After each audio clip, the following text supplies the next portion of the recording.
to stay faithful to myself, to foster and go in a continuous process of asking, doubting, searching, which is basically processes that happen to me, but to really to foster it, to somehow spread it, and to reach people that will see it. I want to change some things actually in the way the system works or things work. I want to do things my way and to be able to do them my way, or not compromising on things that I think that are very, very, very important in the way that I do it, just because the system says this and that. So if it is to find alternative structures, that might be one thing. If it is to engage politically, that would be another thing. But yeah, I mean, I would like to have recognition, definitely. What does it mean? That my work will resonate with people, that it will not stay anonymous. I mean, the idea of fame is of course tempting. Oh, it's so amazing to be famous. I mean, like, it's great. But you know, the idea of fame is also so shallow in a way. I don't find the interest if it's just fame. Then like what? It's really about having done something and receiving visibility for it. And for me this is recognition, but in a manner which is more than I just make a piece in the studio for my friends. I do think that I have the ambition of showing something in a larger scale, and I also would like to find ways of how I can work towards it. I want to, because I imagine things also in a larger scale. You know, I imagine like the things I imagine. I want to create a film. How do I start now to create a film? I need somehow, first of all, to pave my way. That's okay, that's part of the process. But then also, if I get the opportunity to really to produce a film, it means that maybe I received a certain recognition.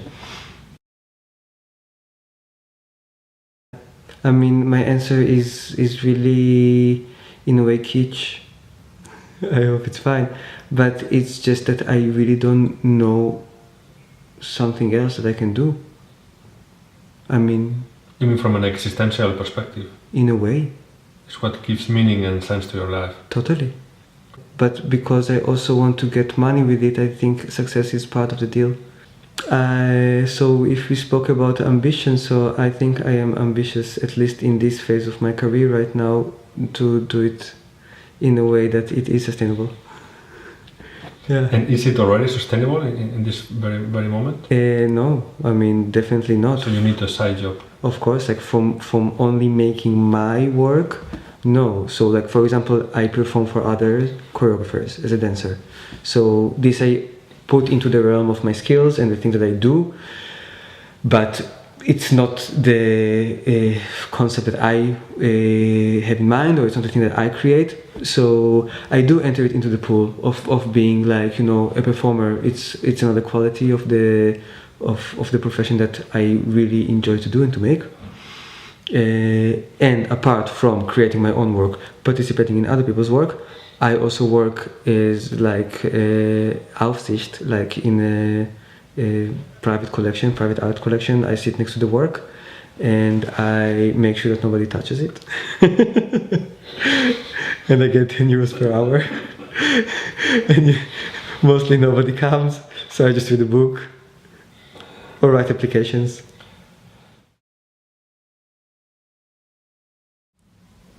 I think it's mostly about asking questions for me.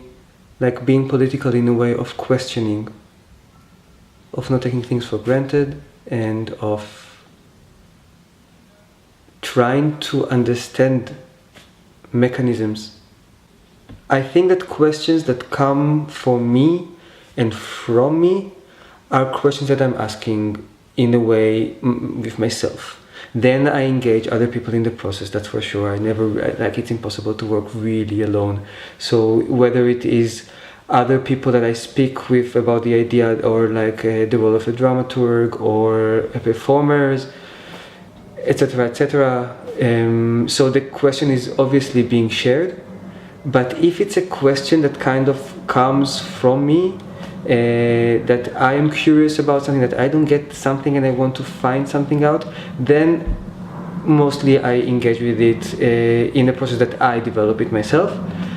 And if it is questions which are mostly questions about how to be together, these are questions that I think I share in different forums, but one of the main forum is the Breakfast Club collective that I'm part of.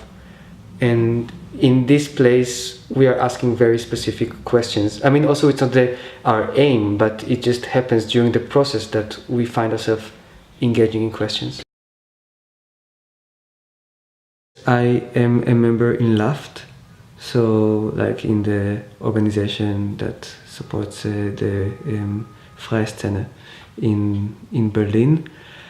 But I do have to say that, first of all, something in all of being in it is very overwhelming, that I don't take such an active part, and I'm just for now like peeking in and like coming to meetings only when, I mean, I've been only to one meeting until now. The main factor for it is the language. Like when you don't speak German, it's hard. It puts you in a different position. I mean, when you don't speak sufficient German, let's say, to be engaged politically in that. And I can also totally understand why it is the language that is like this thing are being dealt with. I mean, it's not that there is no room for English speaking or other language speaking people. There is, but at the end it should be communicated to like higher structures and institutions, and they work in German. So that's a little bit frustrating also. It's like this thing of like, yes, I want to be part of this debate, but I just feel so incapable of really contributing something that I have an idea, I have a thought that I cannot. Now I don't really care about the word practice. And I really specifically say the word practice because I think it's really about the overuse of the word in the context of contemporary dance. That the word was the thing that kind of annoyed me. And also when something becomes trendy, to have a practice.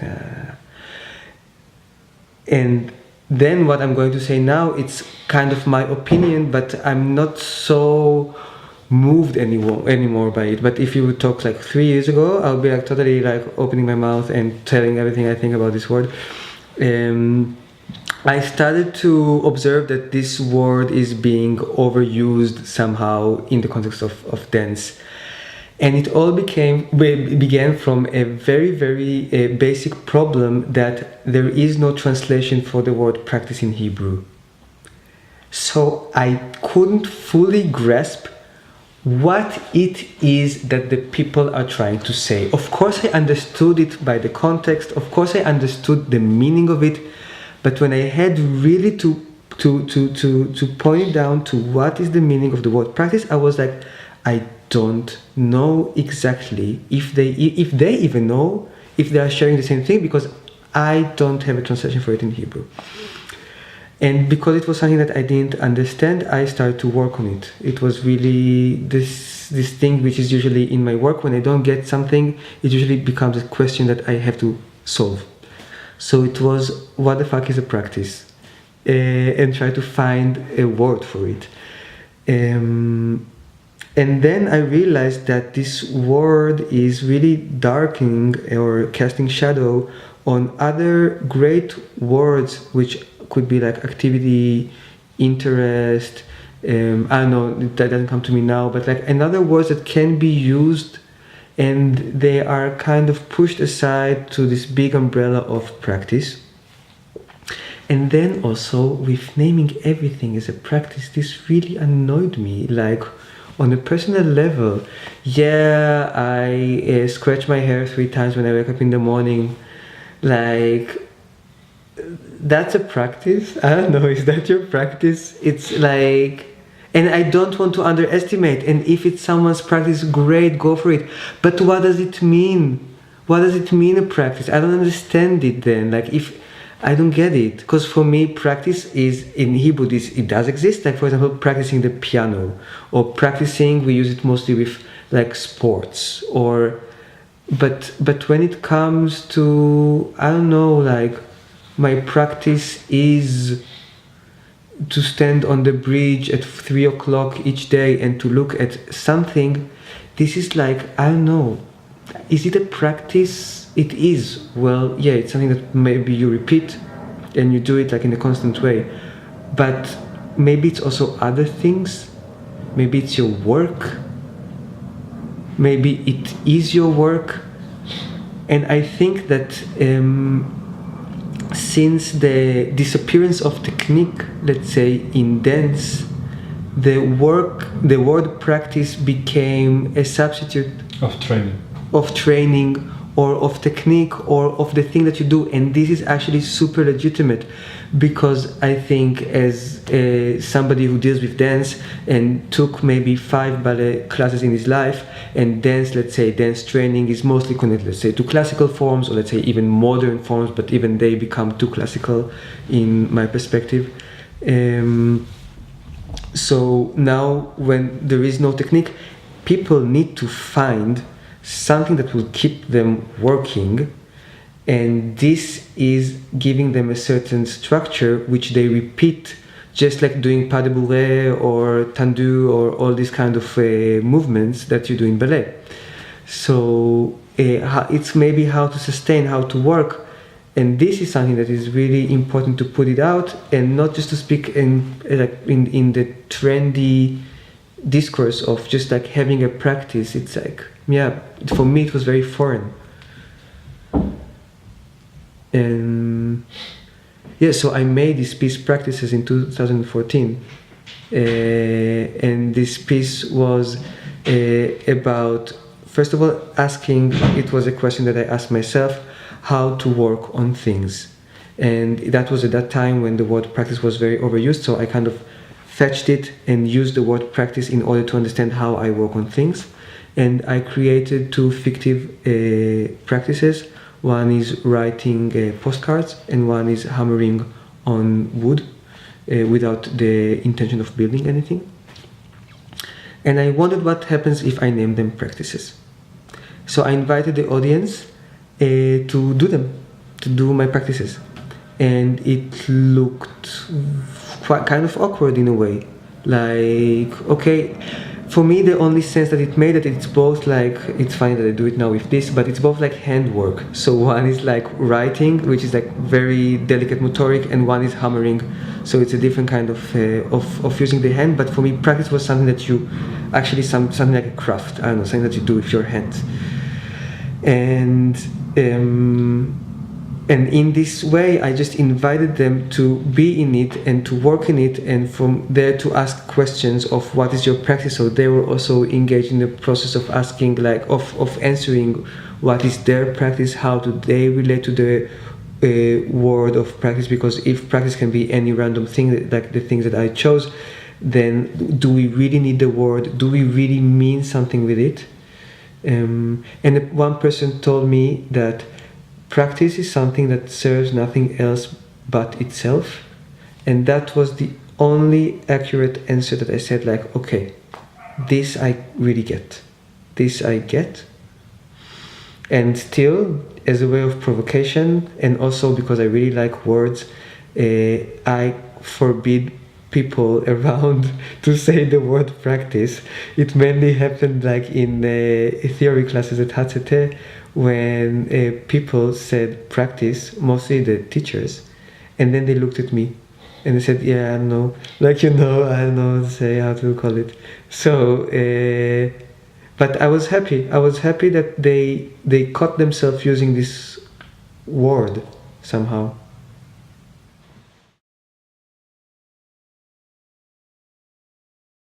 Let's say I used to have maybe 10 years ago more a lot of issues with the idea of community, because I always ask myself, what are the values that this community is built on? And if it's just about a title, then for me it's not valid enough. And I had it a lot when I came out as a gay man, that I had the feeling or the pressure for myself that now it means that I need to be in the gay community.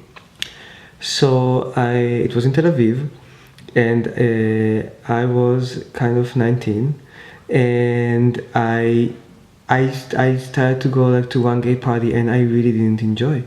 I really had a hard time, and I thought that the problem is in me. And then maybe like you don't like wine in the beginning, you will like it later. And then I realized that it's just not about it. The fact that we are all attracted to the same sex doesn't mean that now I need to go to the parties of everybody. And inside this whole umbrella, there are different things. And only when I was 20, I don't know, 21, when I was here in Berlin, I was more and more exposed to the queer scene, which I don't know if I'm a part of it because I don't feel I am, but I can say that there I felt comfortable, for example. So yeah, there was the test there now and I will not go there. So if I put it back into dance, I think that the fact that we're all dealing with dance, it's blessed and it's great, and there are different manifestations of dance, and it is okay to keep it like this. Like that there are different manifestations and different audience go to different things, like different parties, so just like different pieces or different aesthetics, and I think it is okay. Then if we look at the political through a political direction, it is important to strengthen something as a whole, but it doesn't mean that we have to agree on what dance means. It mostly means that we need to respect the different manifestations of dance. Yeah.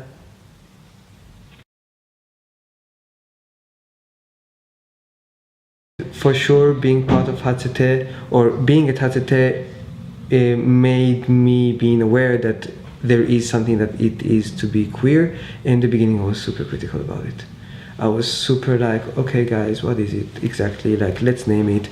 And then I realized that it's not about naming, and it's okay. And Renen, you can, on this issue at least, you can let your hands away from naming because it's not about the naming. Now, I don't consider myself being part of the queer scene. I enjoy to go to parties that maybe are organized by people from the scene. I don't know exactly where the scene exists. I don't know exactly who is in the scene or not. It's just about this freedom of self-definition and the relation between queer and dance. I'm not so much there. I'm not seeing so many works that are like this unless they are by my colleagues. If it's somebody that I know that deals with queer questions, I'm curious to see what they are doing, and yeah. Do you think that queer also became a value in the market? Yeah, I think that queer sells. And I wonder how queer is that? It is relatively less queer. What was the need of, together with your colleagues from the HZT to make a collective? What was the urgency of making a collective? Yeah, it started before we even graduated. Can we mention again the name of the collective so we... Yeah. So the Breakfast Lab Collective that we as a year group initiated started already before we finished our studies, before the graduation, and it like the origins were already during the studies while we went on like a year trip to Ponderosa with SNDO, and there we developed some very specific qualities of how to be together that we liked and that we enjoyed of sharing. And it actually it started while we started to approach the graduation moment with the question of why people are graduating from HZT as individuals and not as collectives or groups and stuff like this.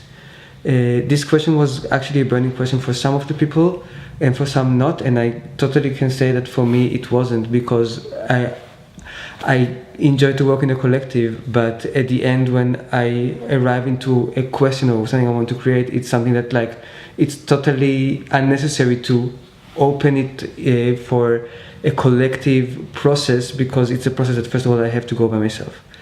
So that was a bit of a tricky thing in the beginning, at least from my side, also on how being together. But I think this collective has a place to accommodate different types of people, so we accommodate everybody in it. And once we graduated, then there was this question, okay, we are all in the same boat somehow. We all finished, we all want to create work, we all want to be recognized for our work. Why do we need to go through this process alone when we are all in this process? Like, there is no need for us now to separate and to each of us trying to develop their own stuff if we have like a network. So that was the idea, like to really create like a safe haven for us to rely on, to have it like, you know, around and to support the work. Can you put an example of how how can you be supportive to each other? So we meet. So we started to meet once a month, and the idea of the collective wasn't this kind of collective that create work together. It wasn't our aim. It was to support one another in our own works. So we met once a month, sometimes for a specific occasion, like somebody had a performance happening soon and they wanted to present it to receive a feedback, and sometimes just like sitting around the table and having a breakfast, because we're at the breakfast club, so that's what we like to do, and to share things, just to talk. And even if it wasn't something, it was somehow always related to professional life, because like real life and professional life anyways are always mixed and intertwined. So even if it wasn't something so concrete, even by just meeting the people that studied with you and talking for 3 hours about everything, you have like the support, you have the feeling, you know where you are and where everybody else is, and that was the main idea. And afterwards, it was also something that we started actually during our studies. We go once a year to a family member's house somewhere in Europe, and we stay there for 10 days. So we've been to France and to Poland, Denmark, and now France again. And over there we deal more with questions about the collective. What we do, how do we see ourselves, what do we want to do, how do we want to make this collective not only a friends meeting, but a structure. And this happened 2 years ago? What? The foundation of the foundation of the collective, yes. And in throughout these 2 years, which other examples do you find? For instance, I guess, how many are you? 11.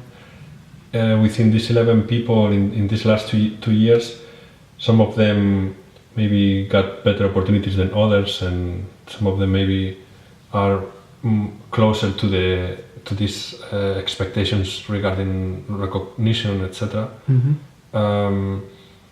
I guess that there is also this level of comparison and maybe comparing how each other is doing. And do you also share opportunities? Do you know what I mean? Do you also share the success that you have with others, or this is something that is more difficult to share? How do you deal with this? Because I mean, in professionalism, unfortunately, is about failure or success also. I know, of course.